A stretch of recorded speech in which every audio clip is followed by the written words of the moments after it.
Good morning. It's in the mid-50s out here. It's chilly to be late summer. I'm digging this though. You ready to run and gun? It's time for blast off. Let's go.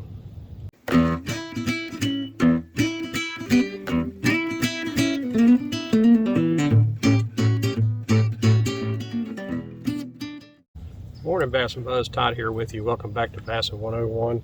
Now, I know I don't say this very often, but if this is your first time here, I just like to have a lot of fun.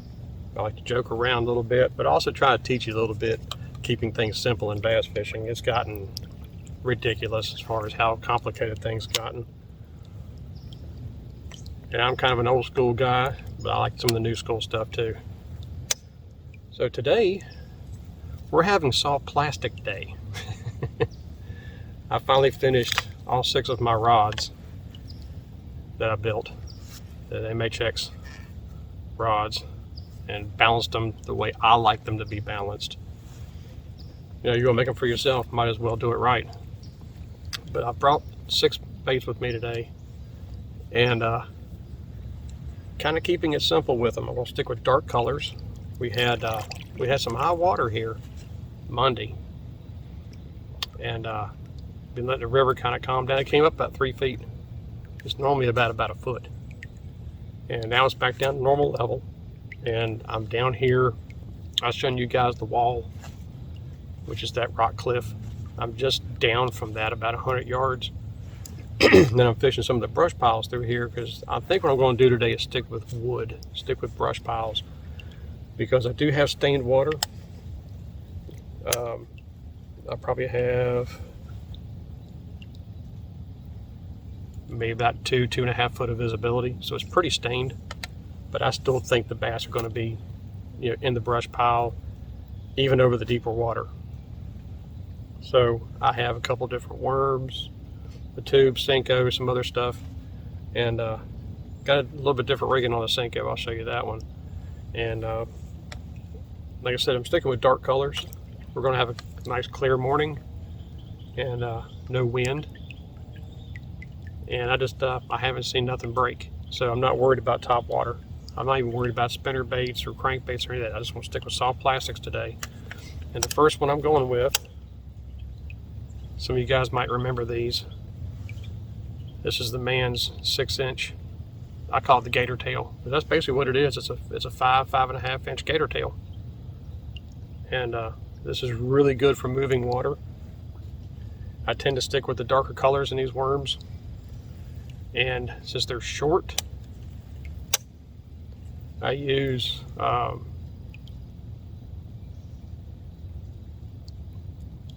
a Shaw Grigsby. That's a 1/0, because that's the perfect hook to get maximum movement out of that worm. You know, some of you guys use these big hooks and the worm just sticks straight out. I like the worm to have not only in the tail, but the whole body to have action. And I have a 3/16 tungsten on there. And you can see that's pegged with a rubber band. I showed you all that a couple times. But I've got this on 17-pound Trimax. One, because I'm going down in the brush with this kind of worm. But at the same time, the other reel I got set up with this guy 10-pound leader. So this is actually my top water line, or my top water spool.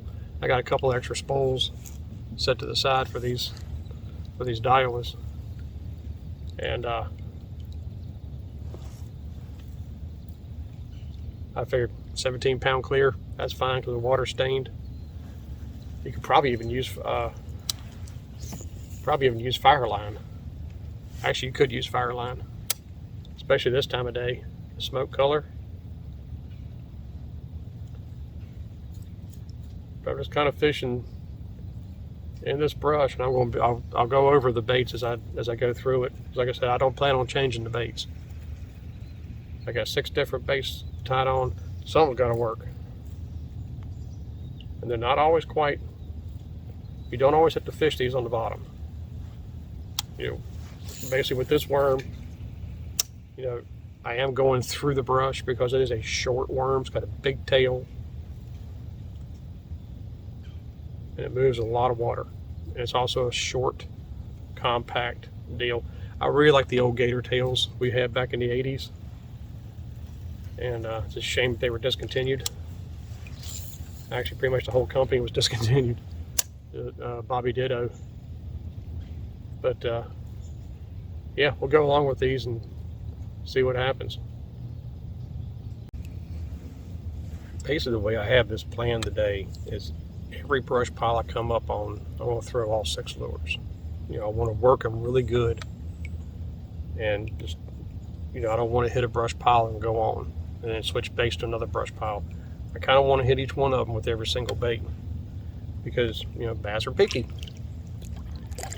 and you never know what they're going to hit. So I'm kind of working around the brush pile, and then I'll work back around the other side, and then back around again, and then I'll move on. But so far I got nothing on this worm.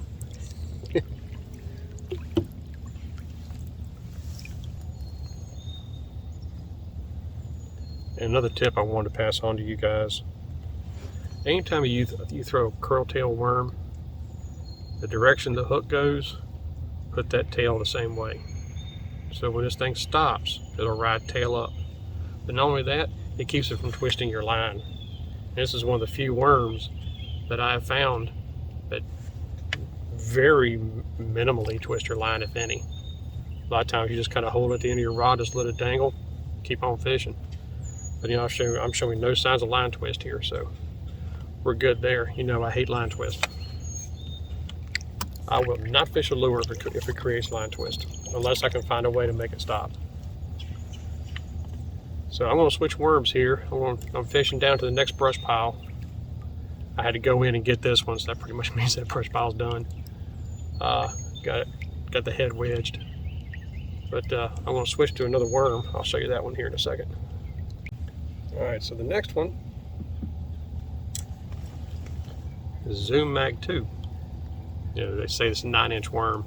This thing's about 8 inches.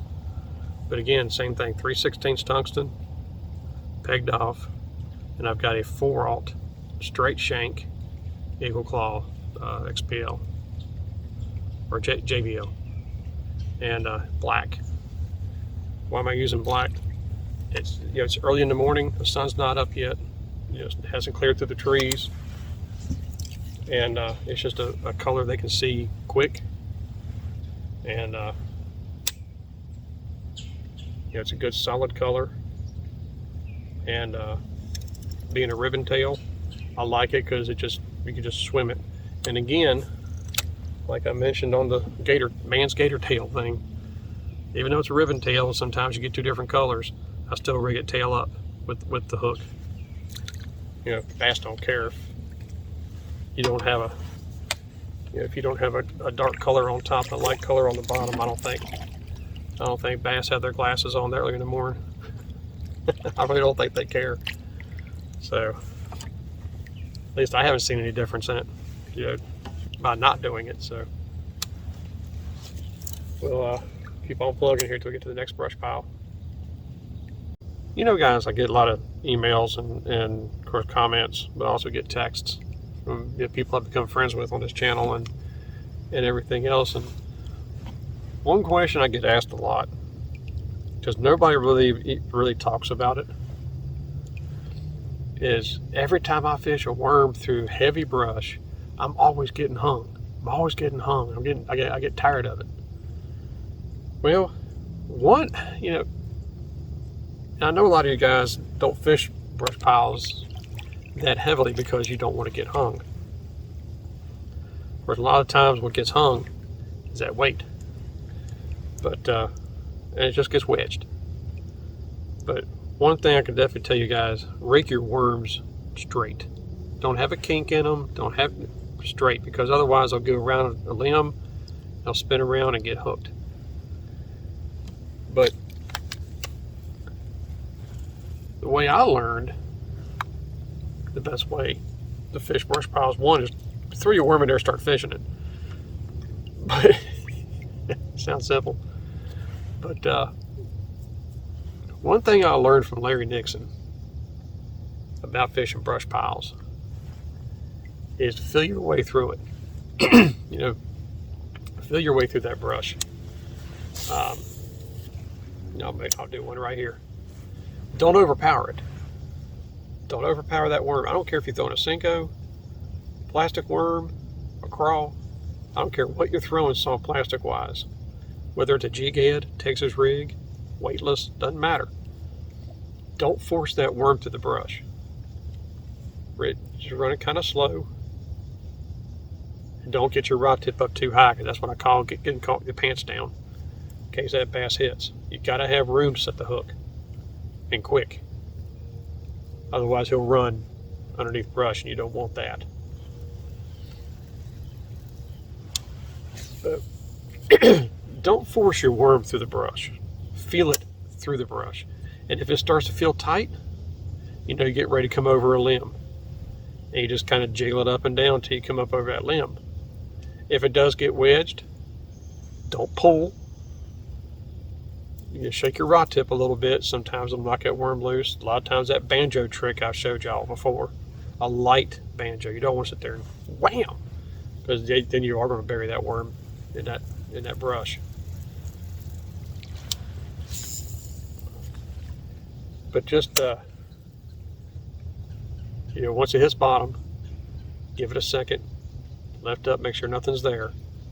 And always watch that line, guys. Always watch that line.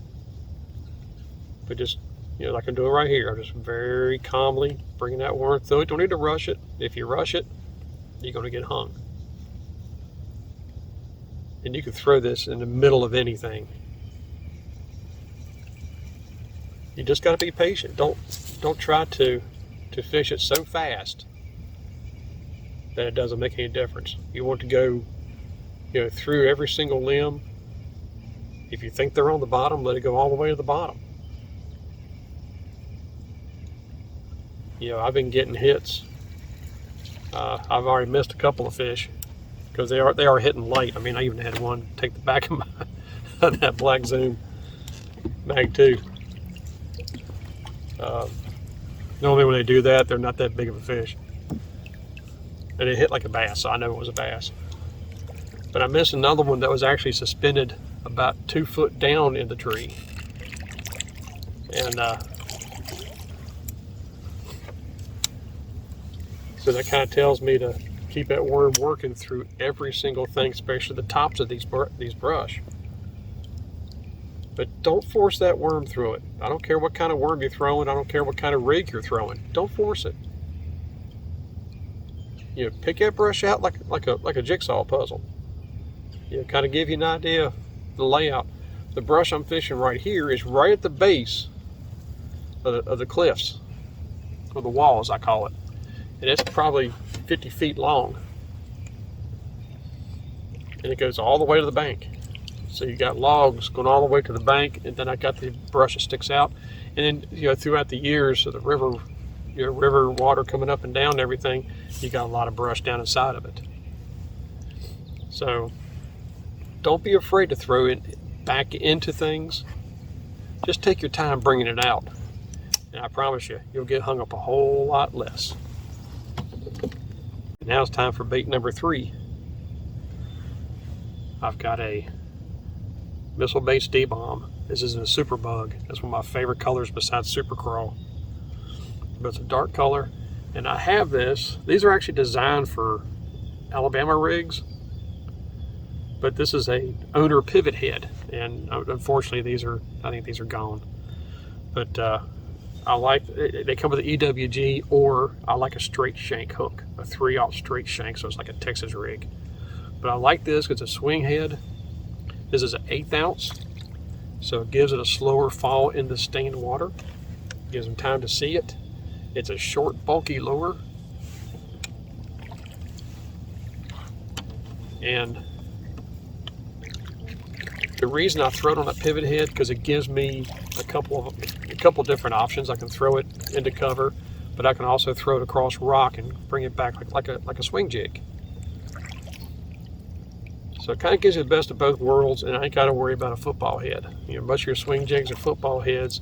I'm going to tell you right now, guys, football heads in brush are not very good bedfellows. Football heads are notorious for getting hung up in brush. And this is kind of a, almost kind of like an arky head on the weight. But still in the same brush. Like I said, I'm going to try all these lures, see which ones they want the best. And then I'll stick with that one. But,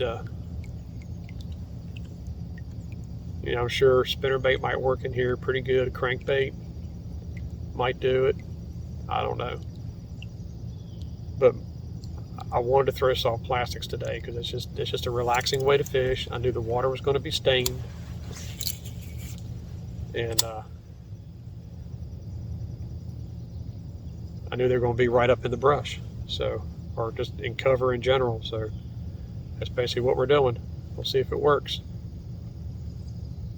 In case I didn't mention this, the reason I do throw this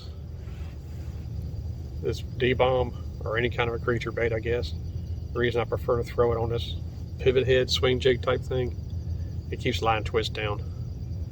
You know, creature jigs, when you throw them on a Texas rig, they'll twist your line. So this gives me a chance to throw a D-bomb but keep my line twist down. Okay, bait number 4. I've got a black and blue Senko on here with a pegged 32nd ounce tungsten. And even though I'm fishing this Texas style, I'm still using the EWG hook. Now, I used the 32nd weight because I wanted to get it through the brush. I don't want to have to sit there and wait for it to go through. It still has a flutter to it. You know, it dives head down a little bit, but it still has that tail kick to it. I will throw an EWG hook. It's barbless, by the way. Senkos are notorious to be swallowed. I am going to throw a barbless hook, but the EWG I will use Texas rigged with a 32nd ounce weight. Once I start going to 16th ounce, I'm going to a straight shank hook, because then I'm throwing it like a Texas rig. And that's basically what I'm doing here. I'm throwing this as a Texas rig, but I got it still has that flutter. So I'm still going to use the EWG. Okay, so I'm bypassing the wall back here. I looked at that brush pile enough. Got one hit out of there that I missed. Other than that, wasn't much going on in that brush. Could be that the water's too deep. You don't know these things. So I'm trying different depths until I can establish exactly what they are doing and where they're at. Yeah, I'm kind of eliminating the deep water before I start moving to the shallower water. And bait number 5 on a spinning rod, 10-pound leader. I'm throwing a BizBaits Dizzy Diamond, and this worm, it's just like this in the water as you're moving along. They got this head they designed for it, which is actually pretty cool, and it stands it up because the worm itself actually floats.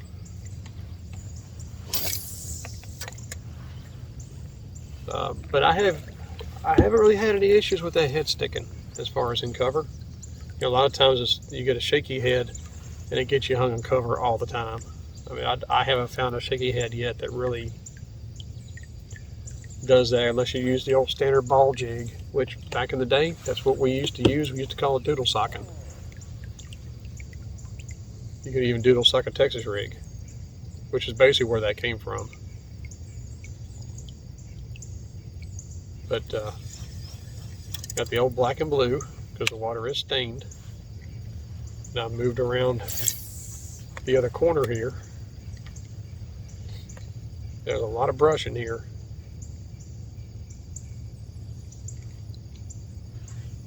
It's probably about 8-10 foot deep through here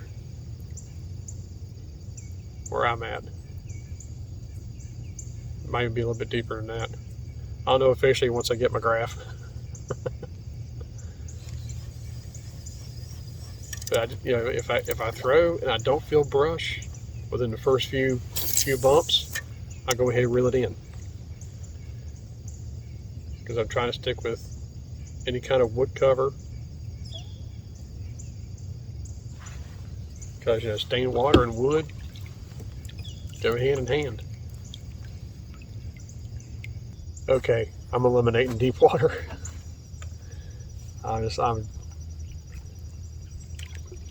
You know, you got a lot of brush in deep water, and you think, you know, well, water's off colored, you know, a couple of feet of visibility, maybe it'll work. And the only hit that I got that I missed was right at the top, you know, the top of the brush, suspended. You know, spinnerbait might have been a good choice, but I mean, it really is calm out here to be throwing a spinnerbait. And the water is all colored enough where you could probably get away with it, I'm sure. And if I had some with me, if I brought some with me, I'm sure I would be throwing them. But yeah, I'm going to start working shallow water. And yeah, there's still plenty of brush. And yeah, right now I'm throwing that gator tail. Because gator tail, you know, when you got brush and you got slightly stained water, that gator tail's a good worm.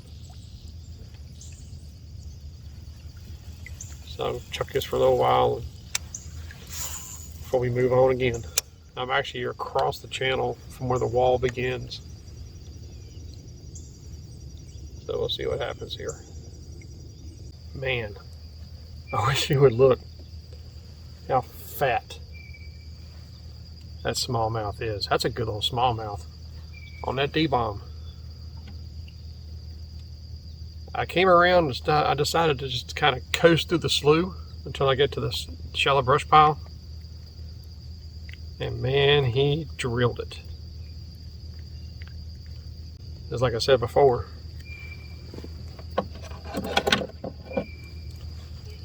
You know, when I have a jig head type of lure, I don't like using a barbless hook because they can throw it. But boy, he had it good. Ha ha. Ain't he beautiful? Look at that. That's a tournament fish right there. Thank you, buddy. Well, how about that? On the rock, where there's a lot of brush, and that's where he was. It's a little bit clearer right here, because I am up, you know, several hundred yards from where I started. I mean, he drilled that thing, didn't he? But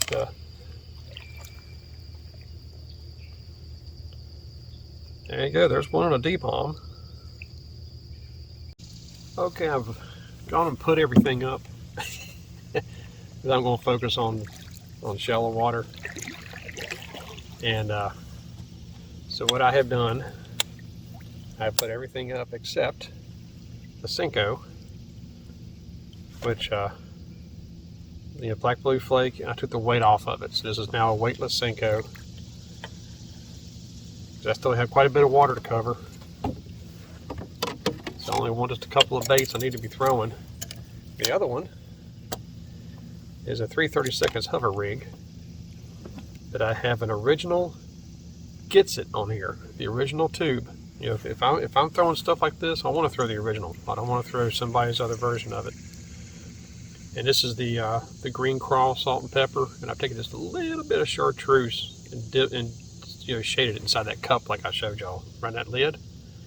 And guys, one thing that people don't talk about with a hover rig, one, it twists the crap out of your line. So about 6 inches above it, I've got a very small double-aught ball bearing swivel with solid rings, not split rings. That way I can't cut my line. But this allows this hover rig to just spin, and I ain't worried about it twisting my line. And something else I like about tubes, especially Gets It's, because it's a certain size hole they have inside of them. But I will take scent and squirt it inside the tube. So when they hit it, it's like hitting a jelly donut. But these are the two baits I'm gonna use the rest of the morning. Like I said, I'm gonna stay in shallow water fishing these brush piles. And went ahead and rolled my sleeves up. 65 out here, man. It's like 9:30 to 65 degrees out here. How awesome is that?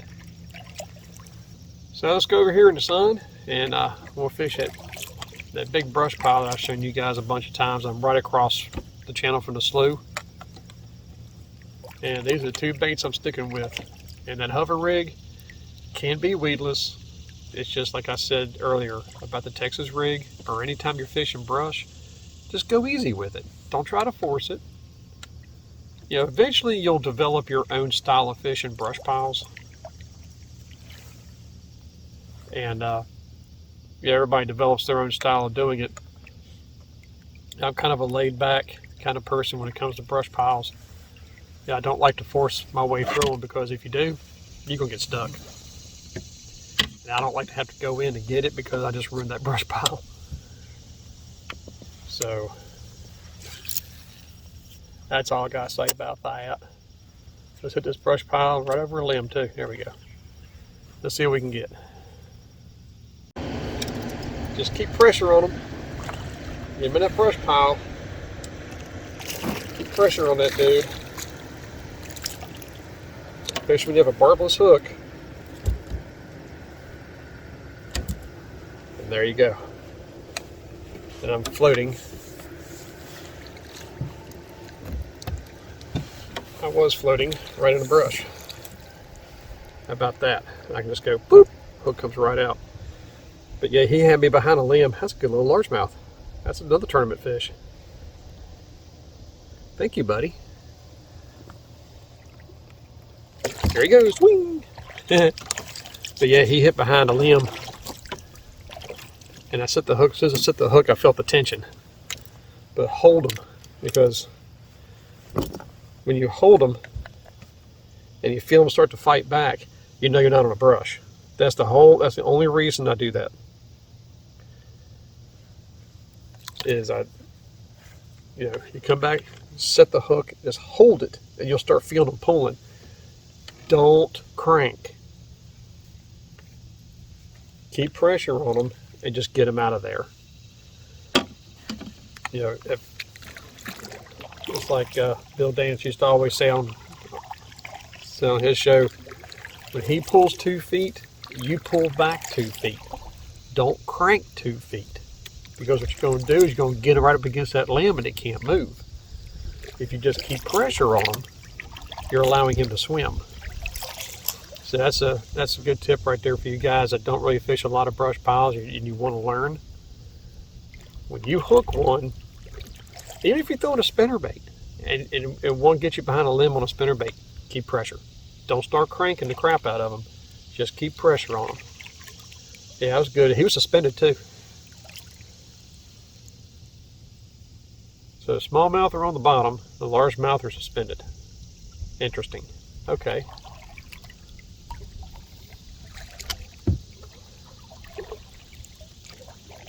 All right, shallow water brush piles. Let's keep going. That's another good example. Again, like I said, guys, keep pressure on him. He's got me buried in brush, but he's on. I got him. That's a good fish. That is a good fish. I got my net buried up underneath my seat. Oh, come here, baby. Come here, come here. Oh my gosh, guys, look at here. Woo! In this. Boop. That's a good, about 2.5 pounder right there, guys. He is fat. Look how fat that fish is. Wow. Thank you, buddy. That's his next door neighbor. I'll pet you on the head. I petted him on the head. Could give him some sugar, couldn't I? The old Jimmy Houston sugar.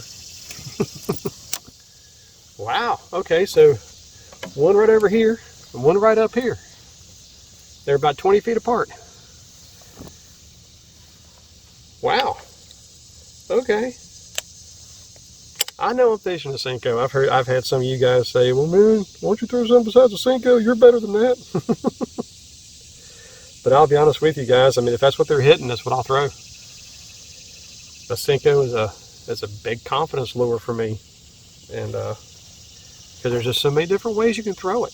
That's what I like about a Senko. You can throw it so many different ways. But so far, this is working. Black and blue flake. And he kind of tore me up there. I have to go back to the house and weld that dude back together. That's okay. I got another one. But yeah, I like that. I think I'll stick with this pattern. So there's your one.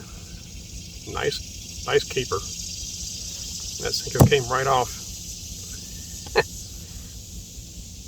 Good one. He just kind of loaded up on it. I was swimming with it.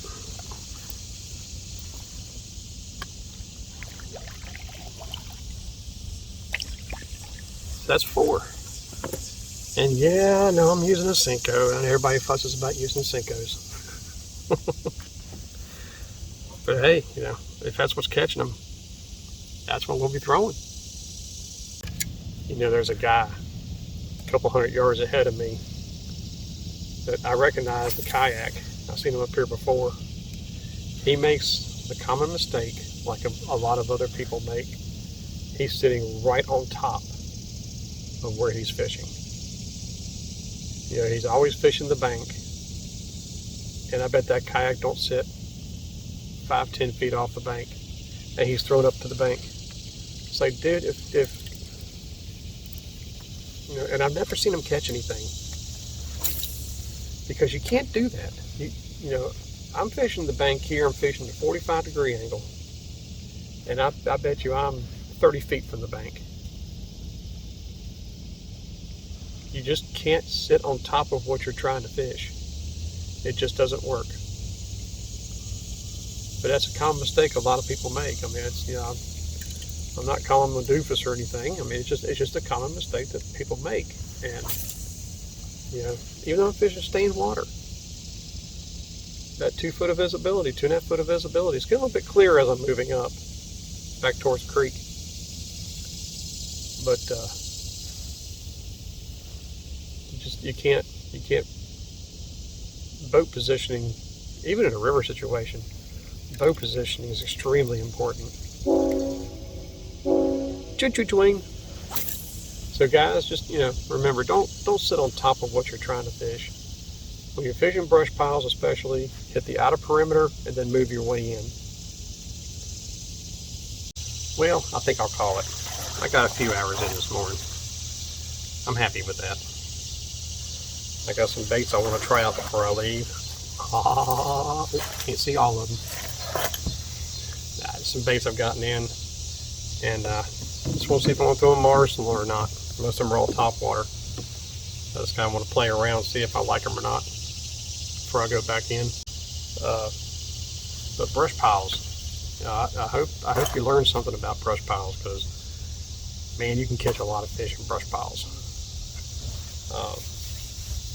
It just, you know, you just need to develop your own style. You know, I have my way of doing it as far as how I work lures.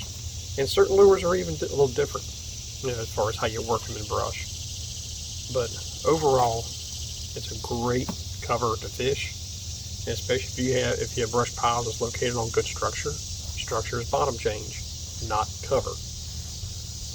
But especially if you got brush piles located on structure, man, it's even better. So that's all I got for today, guys. I hope you enjoyed it. Until next time, may the Father bless you and keep in Yeshua's name. And as always, fish on. Look at my goodies. Oh.